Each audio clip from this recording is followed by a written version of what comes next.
como você. O juiz que estará nesse tribunal é o eu sou. A palavra de Deus diz que ele nunca erra, ele nunca falha, ele é justo, ele é justiça. E nós estaremos lá sendo julgados pelas nossas obras. Esse é o tribunal de Cristo.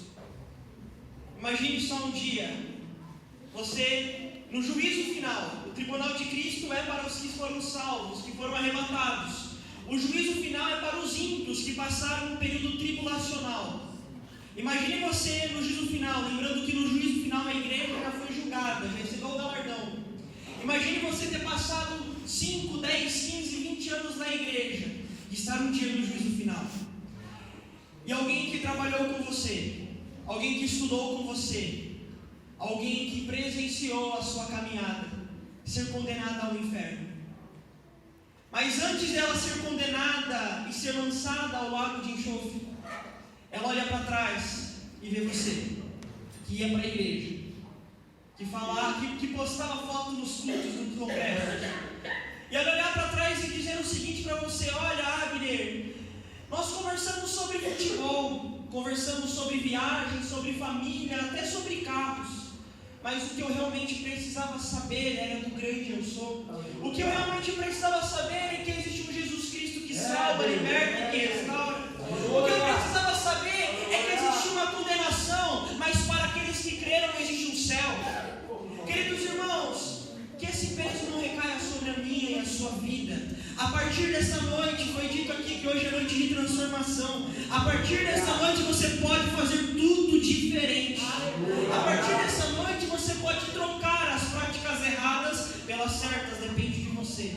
E para contextualizar essa questão de anunciar este Jesus, este Deus, aos povos, às nações, aos que estão ao seu lado, eu gostaria que você abrisse a vossa Bíblia, sentado mesmo, no livro de Salmos, no capítulo de número 122, a partir do verso 1.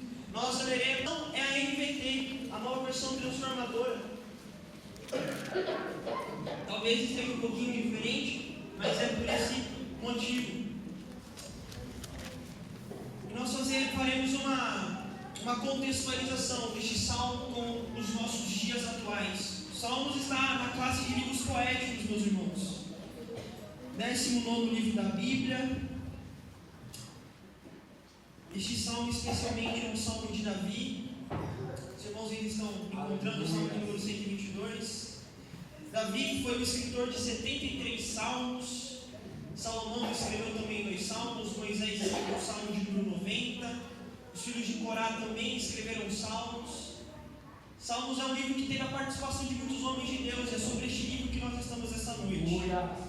E que todos os irmãos encontraram, então nós podemos ir para a leitura. Verso 1 diz: alegrei-me quando me disseram, vamos à casa do Senhor. Agora já estamos aqui junto às suas portas, ó Jerusalém. Porque Jerusalém é uma cidade bem construída, com muros firmes e compactos. Todas as tribos de Israel e o povo do Senhor sobem para cá. Vêm para dar graças ao nome do Senhor, conforme a lei manda. Requer. Aqui estão os tronos de onde se pronunciam julgamentos, os tronos da dinastia de Davi. Orem pela paz em Jerusalém, pois sejam prósperos todos os que amam essa cidade. Que haja paz dentro dos seus muros e prosperidade nos seus palácios. Em favor de minha família e amigos direi, que você tenha paz, ó Jerusalém. Em favor da casa do Senhor, o nosso Deus, eu buscarei. Queridos irmãos, toda atenção é pouca.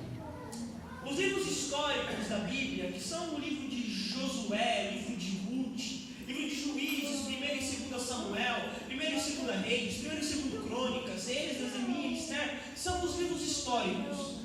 Nestes livros, o próprio Deus, o Eu Sou, ele fala sobre os homens. Nos livros proféticos, Deus fala com os homens. Ou seja, nos livros históricos, Deus fala sobre a história dos homens. Nos livros proféticos, Deus fala com os homens. Mas em Salmos, os homens falam com Deus. Eu tenho certeza que você tem algo para falar para Deus nessa noite. Você tem algo para agradecer a Deus nesta noite de celebração. A sua família tem motivos suficientes para levantar a mão para o alto e bem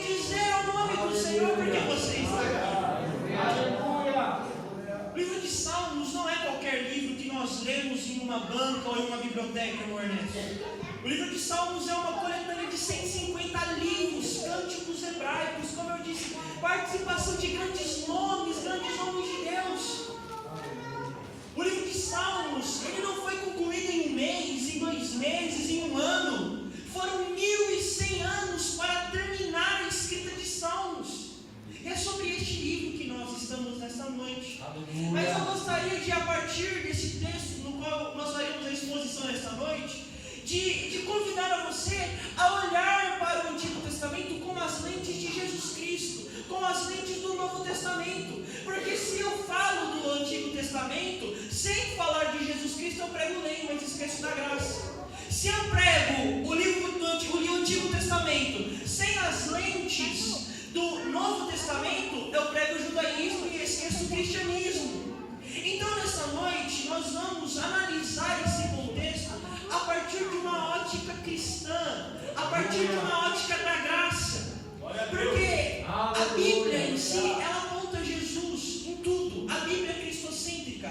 Cristo é o centro das Escrituras. Os 1189 capítulos da Bíblia apontam para Jesus. Os 31.102 versículos da Bíblia se conectam e falam de Jesus. A Bíblia é o livro sobre o grande eu sou, sobre Jesus Cristo. E quando nós olhamos para a Bíblia, notamos que a igreja, ela sempre esteve nesse contexto. E o tema da pregação de hoje é a influência da igreja na sociedade. Afinal de contas, essa igreja está completando mais um aniversário. Eu não poderia passar por aqui sem falar da igreja. Nós vemos que a igreja, ela vem sendo construída há mais de 2000 anos. A igreja foi edificada em Atos, ela continua viva. A igreja não é uma instituição humana que fale com guerras, que para por prejuízos. Nós passamos guerras, passamos economias fracas, passamos por cima até do papado que queríamos prender e nós continuamos aqui. A igreja em Atos, ela tinha uma característica muito importante que eu gostaria que você frisasse nesta noite. A igreja de Atos era uma igreja influente. Esse é o nosso tema. Aleluia. A igreja de Atos, ela influenciava. Nós vemos uma igreja que influenciava o pecador e não deixava o pecado influenciar a ela. Nós vemos uma igreja que apresentava transformação ao pecador e não era transformada pelo pecado. Nós vemos uma igreja que adequa o seu caráter ao membro e não o membro adequa o seu caráter pecador a ela. A igreja, ela sempre foi influenciadora e ela continua sendo. Veja, essa igreja tem influenciado a sua vida. Os pastores que pregam a palavra aqui influenciam a sua caminhada. A igreja de Atos que influenciava, continua influenciando hoje aqui na Helena. Porque a igreja não muda, é o mesmo Cristo, o mesmo Evangelho, a mesma palavra, o mesmo Deus, o mesmo Espírito Santo, a mesma essência. Glória a Deus. A igreja de Atos influenciava, e o interessante de Atos é que ele é um livro da Bíblia que não tem a palavra amém. Amém significa assim seja, concordância, acabou, ponto final. Ou seja, esta igreja está escrevendo o capítulo de número 29 de Atos. Nós estamos escrevendo aquilo que começou em Atos. É verdade. O que começou em Atos 2 não terminou, continua. A pregação que Paulo fazia não acabou, continua. O sermão de Pedro não se encerrou, nós temos a mesma Bíblia, a mesma palavra, continua, meu irmão. E a nossa obra, o Brasil para Cristo, ela influencia o mundo. Aleluia. Graças a Deus. Glória a Deus. Queridos irmãos, todas as igrejas que pregam a palavra de Deus são dignas de admiração. Todas as igrejas que não se vendem aos padrões do mundo são dignas de respeito, da nossa admiração. Mas a Brasil para Cristo, ela não é qualquer obra, ela não é qualquer denominação. Nós iniciamos no dia 3 de março do ano de 1956. São 67 anos de história, não começamos ontem.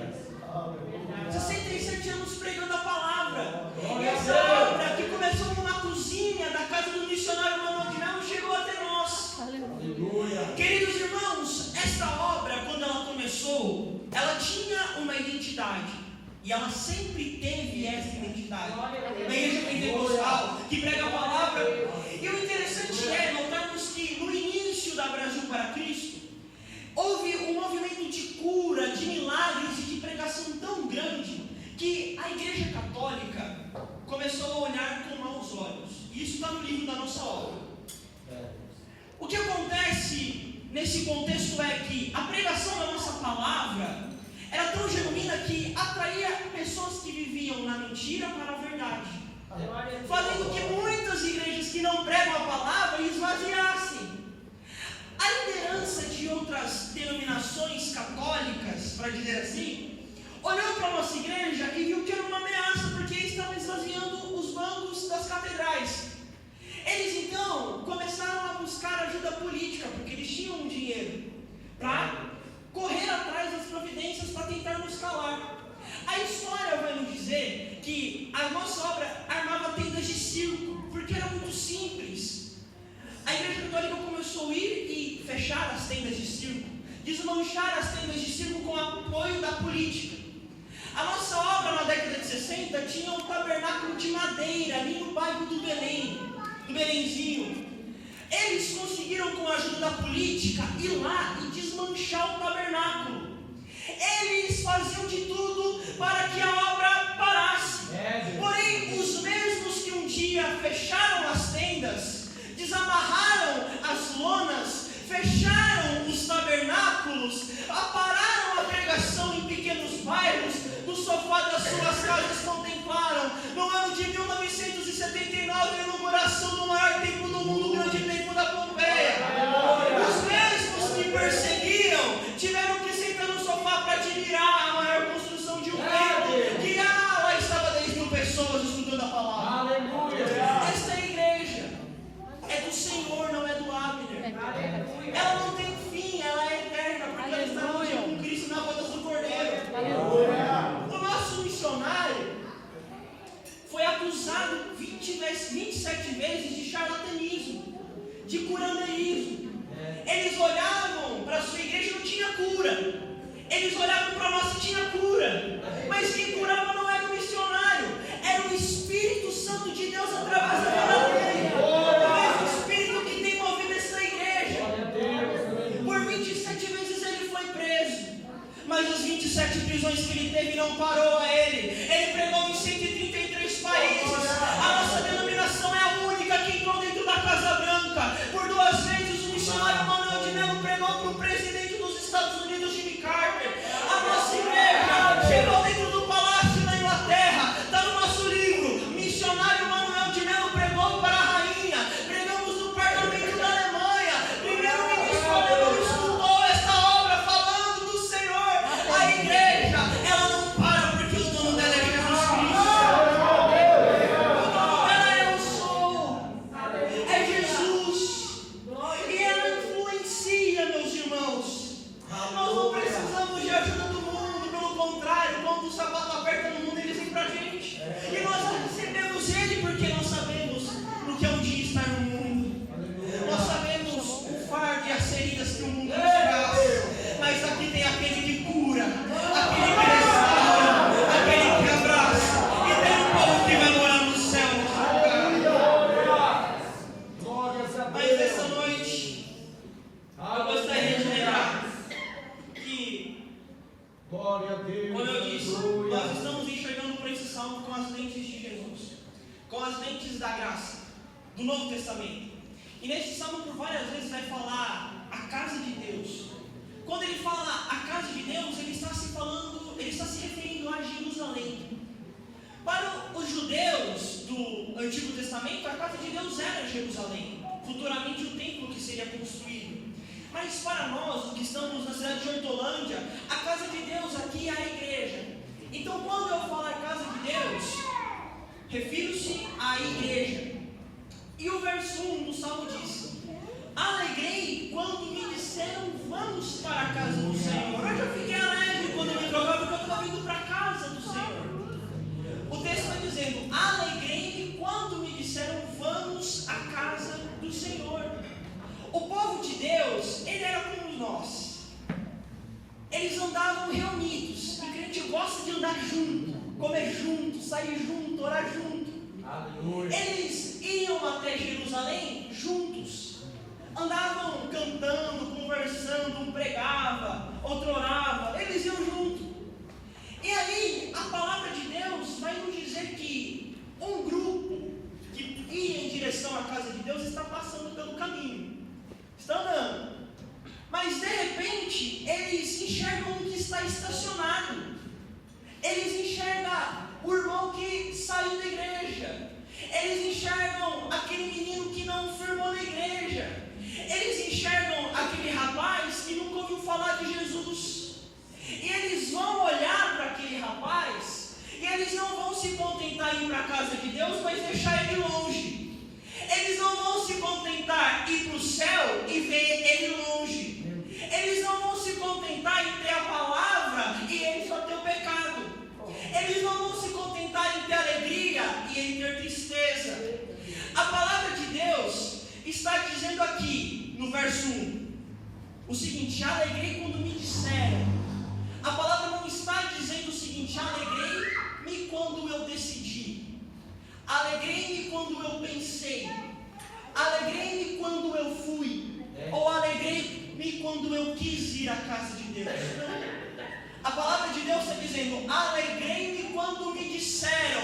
Se disseram, é porque alguém fez o convite. Se alguém fez o convite, era porque tinha alguém preocupado com aquela alma, era porque tinha alguém que queria que ela estivesse no aniversário da igreja, era porque tinha alguém que estava preocupado com o futuro daquele irmão, daquela irmã. Eles convidaram ele para o culto. Esse grupo que passava não se contentava com a perdição daquela alma. E isso é a igreja. É um ganhando multidões. E multidões, se preciso for, se reunindo para ganhar um. É um começando o trabalho e virando muitos. Mas a igreja também é muitos se unindo para ir atrás de um. A igreja tem que entender que 99 não são 100. Ainda falta um para completar o grupo. Isso é a igreja. Porque Atos capítulo 13, versículo 47 vai nos dizer que Deus nos pôs como luz para os gentios, a fim de que preguemos a salvação. A nossa missão como igreja, logicamente, é estar aqui cultuando e louvando ao Senhor como fazemos, mas também é se preocupar com os que estão lá fora. Certamente você tem um tio, um irmão, um amigo, um vizinho, que se Deus quiser no próximo aniversário estará aqui. Você tem alguém para pregar o evangelho, alguém para trazer. Não desperdice essa oportunidade, porque um dia as almas que você teve contato estarão sendo colocadas diante de um tribunal. E quando eu olho para isso, eu enxergo de uma forma interessante essa questão do convite. O salmista ele foi convidado para ir. Alegrei quando me disseram, alegrei quando me convidaram. Eu acho interessante porque um convite ele pode mudar todo o contexto de uma situação. Um convite ele pode mudar a história de alguém. Um convite pode mudar uma descendência inteira. Como assim? O mundo, ele convida para o pecado. O mundo, ele te convida para as baladas, para as festas, para as drogas, para a prostituição. Esse é o convite do mundo. Mas o cristão, ele não tem qualquer tipo de convite para entregar. Ele tem um convite diferenciado. Porque o salário do pecado é a morte, o convite do pecado é a morte, mas o convite do cristão é a vida. O convite do pecado é a perdição, mas o convite da igreja é a santidade eterna. O convite do mundo destrói, mas o convite da igreja restaura. Aleluia. Queridos irmãos, chegou a hora de você criar mais coragem e começar a convidar as pessoas para estarem na igreja, para estarem na presença de Deus. Aleluia. E quando te perguntarem por que você me convida, diga: lá tem Jesus. Aleluia. E quando te perguntarem quem é Jesus, você vai responder: depende. Jesus, em Cafarnaum, na casa de Jairo, ele é conhecido como aquele que trouxe vida para a família. Jesus, nesta mesma cidade, para uma mulher que andava sobre os becos, é considerado aquele que purifica, que restaura e que não precisa de medicina nenhuma. Jesus lá em Jericó, ele é conhecido como a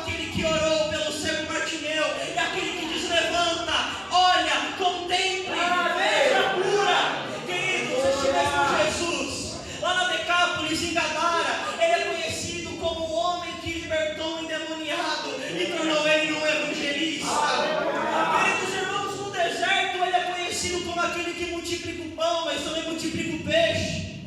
Para os magos que visitavam a ele é a estrela que nos orienta mesmo de noite. Queridos irmãos, esse Jesus na casa de Lázaro, ele é conhecido como que traz ressurreição. Queridos irmãos, esse Jesus na minha casa foi o que mudou o diagnóstico de esterilidade da minha mãe e fez eu e meu irmão para dizermos a medicina. Eu não poderia estar aqui, mas Jesus, ele me criou. Esse mesmo Jesus, como homem, ele diz: tenho sede, mas como Deus, ele diz: eu sou a fonte de água viva. Esse mesmo Jesus, como homem, diz: eu tenho fome, mas como Deus, em João 6, ele diz: eu sou o pão da vida. Esse mesmo Jesus, ele é o que dorme sobre a polpa do barco, mas é o que levanta e acalma a tempestade. Esse Jesus, ele foi julgado, mas em Apocalipse é o que assume o papel de juiz na história. Queridos irmãos, esse Jesus como homem, ele morre, mas como Deus, no terceiro dia ele ressuscitou. Meus irmãos, esse é o Jesus que esta igreja ama. Quem é esse que até o mar obedece? Quem é esse que é fonte de água viva?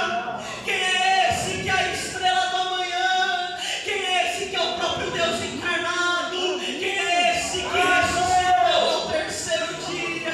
Quem é esse que em 1 Coríntios diz: a morte onde está, tragada foi na cruz de Jesus Cristo. Ele é Jesus, o teu companheiro, o teu verdadeiro amigo. Não esquece de você, mas ele não esqueceu da tua casa, ele não esqueceu dos teus sonhos, ele não te esqueceu do teu chamado. Esse é Jesus, esse é o Jesus que eu creio. Glória a Deus, aleluia. Um convite, ele muda a história, porque quando apresentaram esse Jesus para mim, a minha Aleluia. adolescência foi mudada, o meu contexto foi transformado, Glória a Deus. meu nome foi escrito no livro da vida, Aleluia. eu conheci a verdadeira felicidade. Um convite muda tudo, meu irmão. Aleluia. Existia um menino que se chamava Albert McMahon. Eu já estou encerrando. Albert McMahon. Este jovem, ele um dia fez um convite para um rapaz. O convite dele foi: vamos para um culto, vamos para a igreja. Oh, glória. O rapaz, estressado com a igreja, um adolescente já estressado com a igreja, olhou para este convite e falou: eu não quero. Mas esse jovem chamado Albert McMahon insistiu, falou: vamos para a igreja. Este adolescente, depois de tanto convencer esse rapaz, levou ele para a igreja porque não tinha tal pegando evangelista. No final da palavra, o rapaz que não queria ir para o culto se ajoelhou sobre o altar e aceitou Jesus. Quando esse jovem ele aceita Jesus, a vida dele é transformada. Aleluia. No dia seguinte ele acordou diferente. Ele não falava mais as mesmas palavras, o semblante dele era diferente. Quem era esse jovem? O nome dele era Billy Graham, meus irmãos. Billy Graham, ele tem um número incalculável de almas alcançadas. Suponhamos que ele alcançou 40 milhões de almas. O amigo dele, Albert McMahon, alcançou 40 milhões e um, porque ele ganhou Billy Graham. E a partir de Billy Graham, todos os que foram alcançados teve herança espiritual dele. Um convite muda o cenário. O meu pai, a minha mãe, assim como os pastores dessa igreja, têm um testemunho. O meu pai, na adolescência, ele teve contato com drogas, teve contato com o mundo. Ele, na juventude, experimentou o fardo do pecado, a escuridão dos vícios. Muito novo, na adolescência já tinha, esse contato com o mundo. Mas um dia, um adolescente de 15 anos, chamado Leandro, de 1,40 m, bateu palma